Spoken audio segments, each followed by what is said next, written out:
Let me tell you something. Every battle has a reason. You didn't just stumble into that hardship. You didn't just wake up in a storm because the winds changed. That battle was scheduled. That valley was ordained. That resistance is not rejection. It's redirection. God didn't allow it to destroy you. He allowed it to develop you. You see, battles are not random. They are birthplaces of purpose.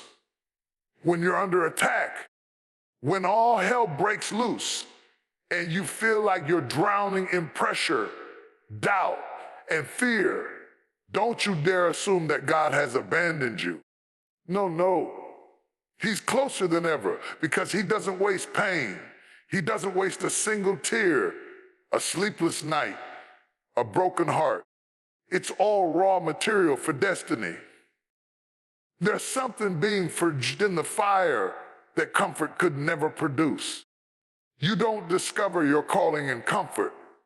You discover it in conflict. David didn't become a king because he sat on the sidelines. It was the battlefield that shaped the king in him. Before the crown came the cave. Before the praise came the persecution. Before the throne came the giant. And I came to tell you, your giant is a doorway, not a dead end. Don't run from the battle. Lean into it.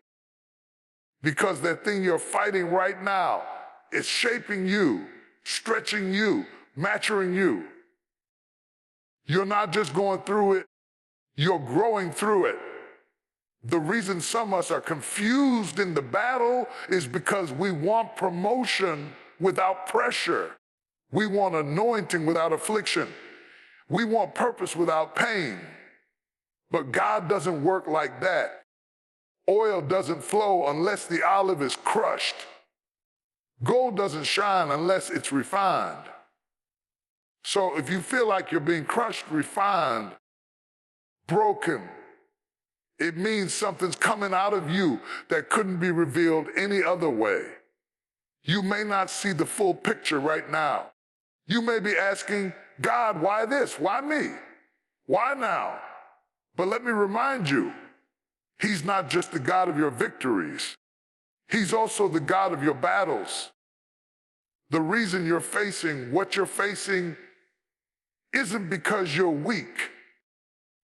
It's because you're strong enough to handle it. The enemy doesn't attack what isn't a threat. The pressure you're feeling is the weight you're calling pushing against the shell of your old identity.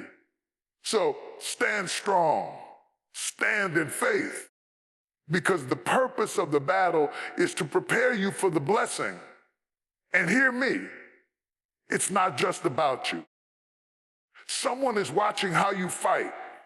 Someone's watching how you respond.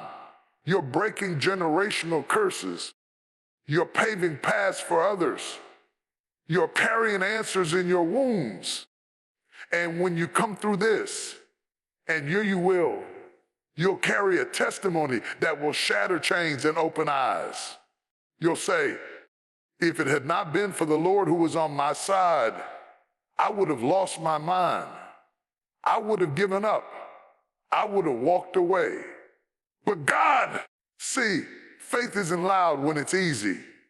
Faith speaks loudest when everything looks wrong, but you still say, I trust you, Lord. That kind of faith is born in the fire, and that fire is your training ground. So don't pray away every battle. Learn to praise in it. Don't ask to be removed from the storm.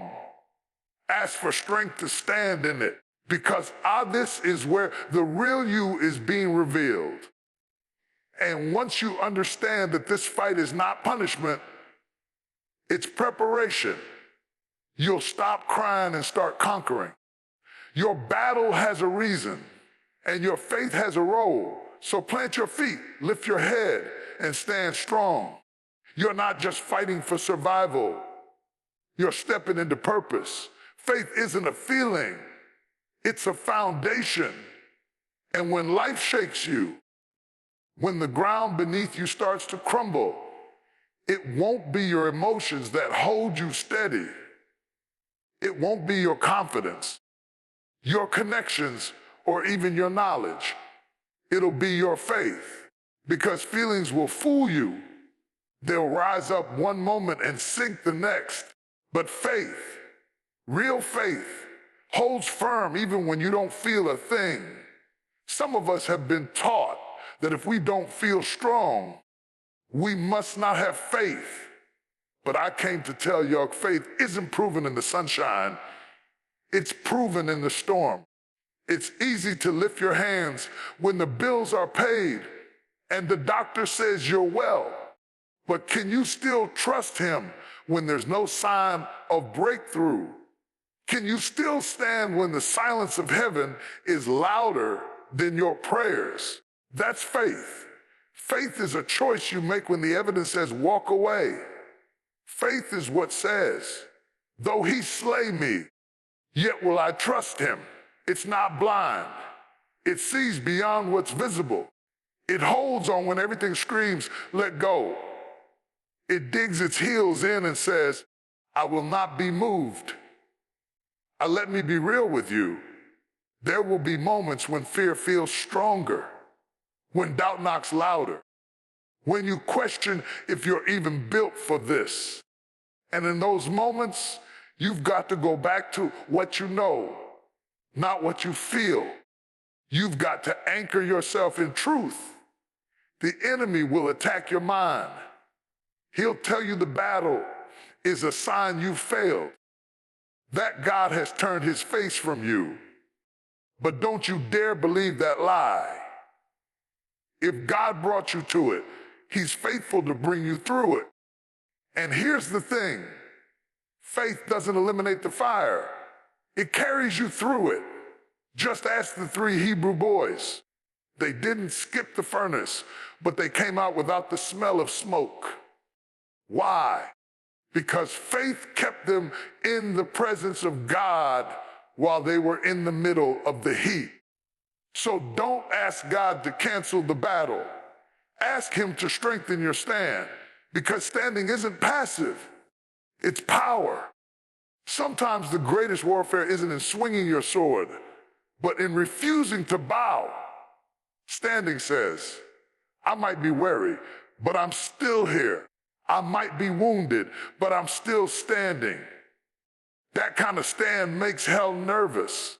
That kind of stand reminds the enemy that no matter what he throws, your foundation is firm.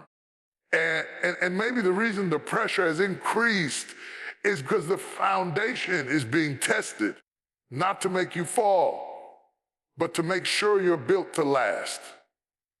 You see, houses aren't tested on sunny days. Their strength shows up in storms.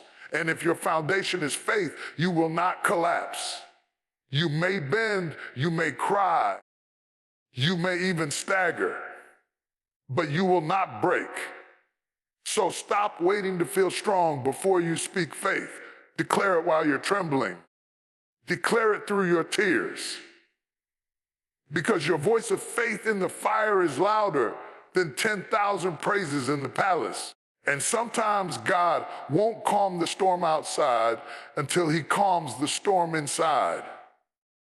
That's why this is more than just surviving. This is about establishing something that cannot be shaken. You're building something that will outlast the trial. You're building a history with God. And when this battle ends, and it will, you won't just have victory. You'll have testimony. You'll have foundation. You'll have unshakable faith that's not built on how things look, but on who God is. So stand strong, not on your strength, not on your feelings, but on the unchanging, unstoppable, unfailing word of God. That's the only foundation that will hold. Your pain has a prophetic assignment. What you're walking through isn't meaningless. What you've cried about in the dark, what's kept you awake at night, what has made you question your worth and your calling, God is using it. It's not wasted. It's not in vain. That pain carries a purpose far deeper than you can see right now. There's a divine thread running through every tear, every disappointment, every heartbreak. God never promised that faith would exempt you from pain. He promised he would be A with you in it. And while you may be asking, why me? Why this? Heaven is saying, hold on. There's more to this than you know. You see, the enemy only attacks what carries purpose. He doesn't go after the weak. He goes after the called. And the pain you're in is often proof that there's a prophetic assignment on your life. When you look at Joseph, you see the pattern. Betrayed by his brothers, thrown into a pit, sold as a slave, falsely accused, locked in prison. It looked like chaos. It felt like rejection. But all of it was pointing toward purpose. He said later, what you meant for evil, God meant for good. In other words, the pain had a plan attached to it, and so does yours. God is not trying to break you. He's birthing something through you. And birth is messy. Birth is painful, but birth brings forth life. Some of the things you're facing aren't punishment. They're contractions. And the pain you're feeling is pushing out what God placed inside of you before the foundation of the world. But here's where faith must stand strong. Because in the middle of pain, it's tempting to quit. It's tempting to settle for survival and let go of destiny. But hear Meg, if you give up in the pain, you about the assignment. If you bow to the pressure, you delay the promise. And the enemy would love for you to do that. He'd love for you to misinterpret the pain and walk away. But not this time, not now. There's too much on the line. Some of the most powerful people in the kingdom were forged in the fire of pain. They didn't volunteer for it, but they walked through it. And when they came out, they carried something they didn't have before. Authority, compassion, wisdom, oil. Pain gives you access to dimensions of God you can't get in comfort. It deepens your understanding. It stretches your heart. It teaches you how to minister from a place of realness, not religion. That's why your story matters. That's why your scars matter. Because someone else is going to find healing through your honesty. Your testimony isn't just about you. It's for the people assigned to your voice. And when you speak, you won't just speak from theory. You'll speak from experience. You'll speak with power because you've been in the fire and lived to tell about it. So don't hide your pain. Don't be ashamed of your past. God is the only one who can take your wounds and turn them into weapons. He's the only one who can make the crushing produce oil. You may not understand it now, but you will. One day you'll look back and say, if I hadn't gone through that, I wouldn't be who I am. I wouldn't have the strength I have. I wouldn't carry the anointing I carry. This battle is not just about what you're going through. It's about what you're carrying. Your pain has a prophetic assignment. So stand strong in faith, not because the battle isn't hard, but because God is in it. He's working through it. And when it's all said and done, your pain will have birthed purpose. Your wounds will have released wisdom. And your journey will have given glory to the one who never left your side. Battles may feel like they last forever, but they are temporary teachers of eternal truths. And if you're in one right now, I want you to know it won't last always. The storm you're facing, the pressure you're under, the silence you're enduring, they all have an expiration date. But what God is doing rule in you during this time will outlast every temporary circumstance, because God uses the temporary to build the eternal. He uses short-term pain to carve out long-term strength. The danger is when we let the temporary define the eternal. When we take a moment and make it our identity. You are not your battle. You are not your struggle. You are not your failure. That's just the chapter you're walking through. It's not the whole book. But if you let this battle teach you, if you let it grow you, you'll walk out of it with more than just survival. You'll walk out with wisdom. And that wisdom can't be taught in classrooms. It can't be transferred by laying on of hands. It's forged in the place where prayers feel unanswered and time feels frozen. It's forged in the moments where you walk away, but you stay. Where you want to collapse, but you stand. That's when eternal truths are written on your soul. That's when you discover things about God you can't learn in the light. You have to learn them in the dark. You see, the battle is temporary, but the lesson is permanent. And sometimes we're so focused on and getting out of the fire that we miss what God's trying to reveal in it. You're praying for relief, but God is trying to give you revelation. You're asking for the end, and He's building endurance. Because this isn't just about this battle. It's about what this battle is building in you for what's coming next.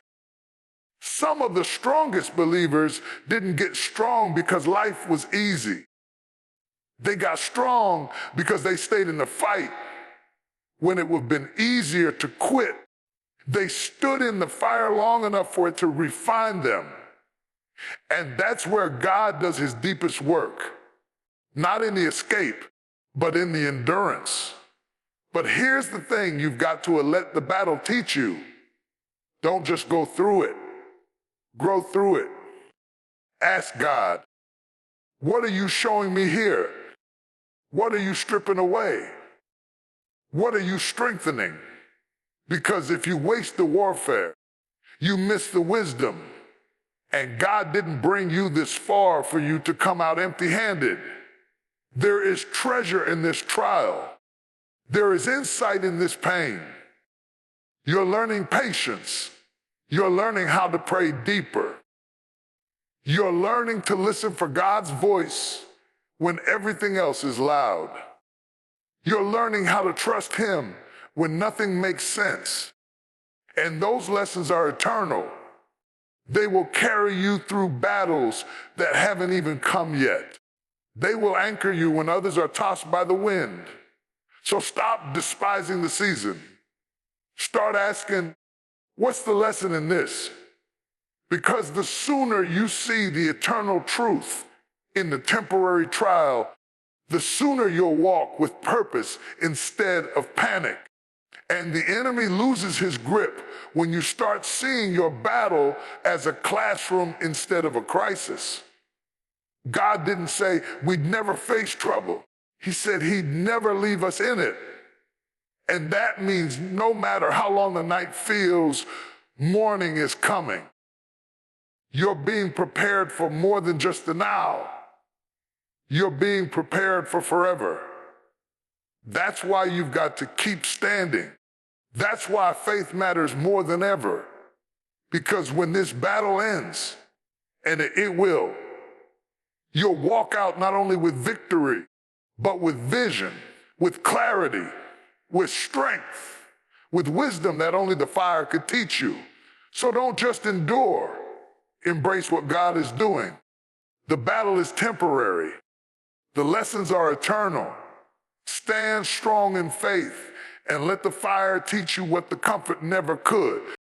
The struggle reveals who you are.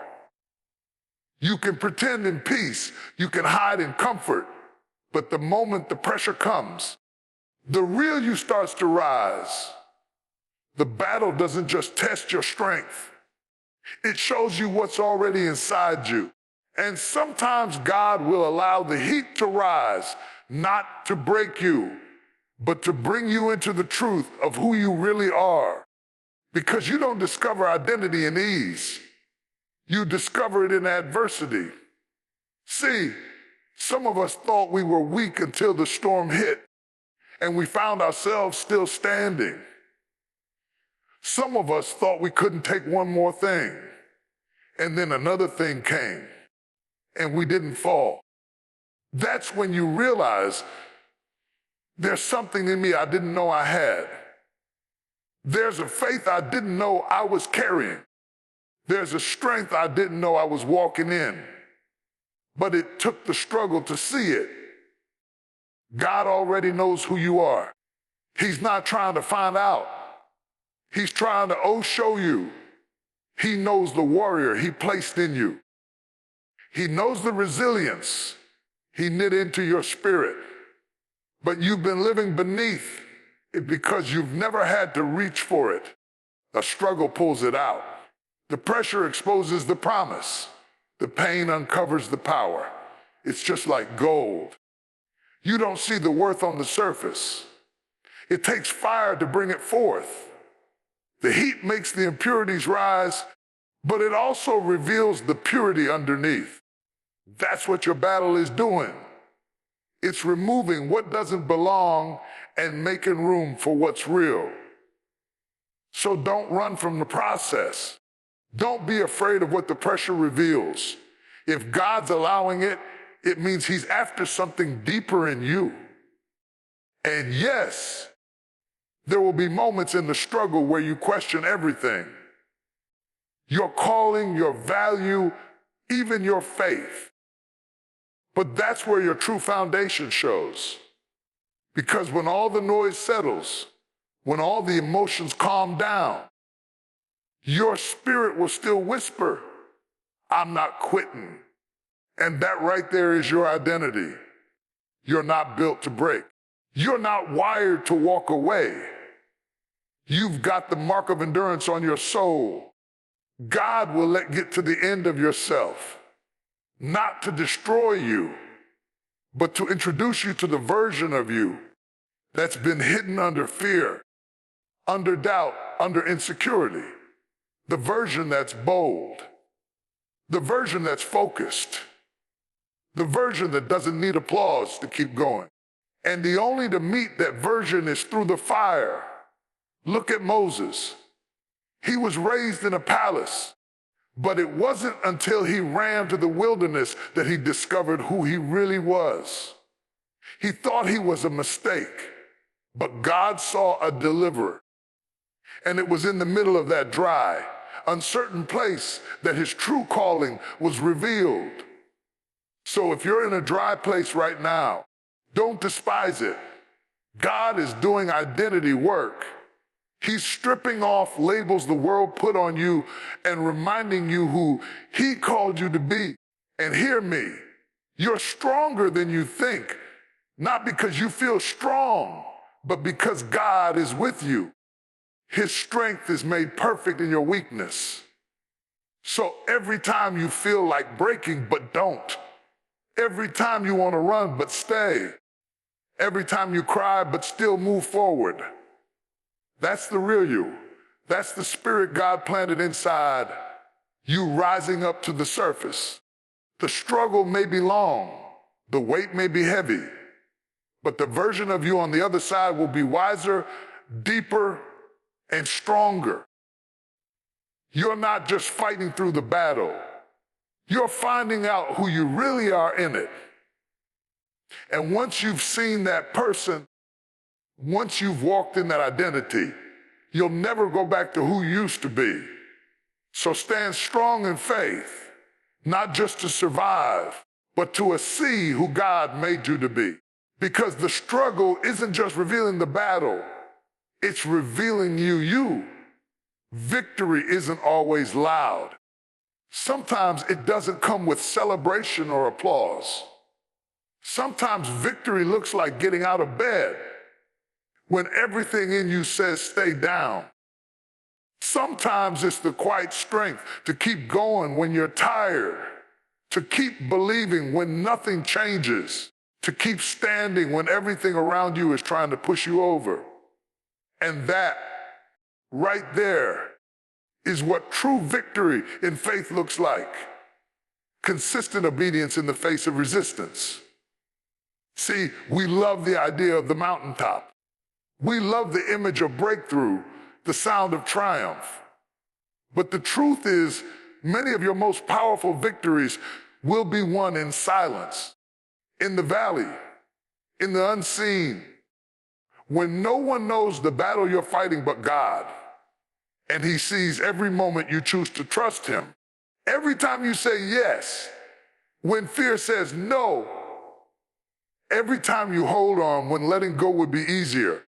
That's the kind of victory that shakes the kingdom of darkness. And don't confuse delay with defeat. Just because it hasn't happened yet doesn't mean it won't. God is not a man that He should lie. If He spoke it, it will come to pass. But He's more interested in what happens in you than what happens for you. That's why some battles last longer, because what He's building in you is greater than what He's bringing to you. He's teaching you how to carry the weight of the promise before He places it in your hands. Victory in faith isn't just about the outcome. It's about the posture. It's about staying surrendered, even when the situation stays the same. It's about saying, God, I don't see it, but I still believe You. I don't feel it, but I still choose You. I don't understand it, but I still trust You. That is a victorious faith. That's the kind of faith that causes heaven to stand and hell to tremble. And let me remind you, your victory is already settled. The cross sealed it. The blood purchased it. You're not fighting for victory. You're fighting from it. That changes how you show up in the battle. That changes how you pray, how you speak, how you stand. Because when you know it's already done in the spirit, you don't panic in the natural. You just keep walking, keep trusting, keep praising, because you know the outcome is already in your favor. But here's what makes the difference in endurance. Anybody can shout for a moment. Anybody can believe for a day. But can you keep believing when the days turn into weeks? When the weeks stretch into months? When the answer takes longer than your expectation? Real victory requires real endurance. And the ones who walk in victory are the ones who refuse to quit. Sometimes God will allow you to feel the weight, not to crush you, but to prove that with Him, you can carry it. You're stronger with Him than you think. You're more capable than the enemy ever wanted you to realize. And when you keep standing in faith, day after day, even if it's with tears in your eyes and a tremble in your voice, that's victory. That's what overcoming looks like. So don't measure your success by what you see. Measure it by your faithfulness. Measure it by your obedience. Measure it by your ability to keep saying yes to God when everything in your flesh says no. Because in the end, that's what wins the war. Not the size of your army, not the sound of your praise, but the depth of your faith. Stand strong. Your victory is not a question. It's a promise. And if you hold on, if you don't let go, if you keep your eyes on Him, you will walk in everything He has spoken over your life. Because every battle has a reason. And those who stand strong in faith will see that reason become revelation.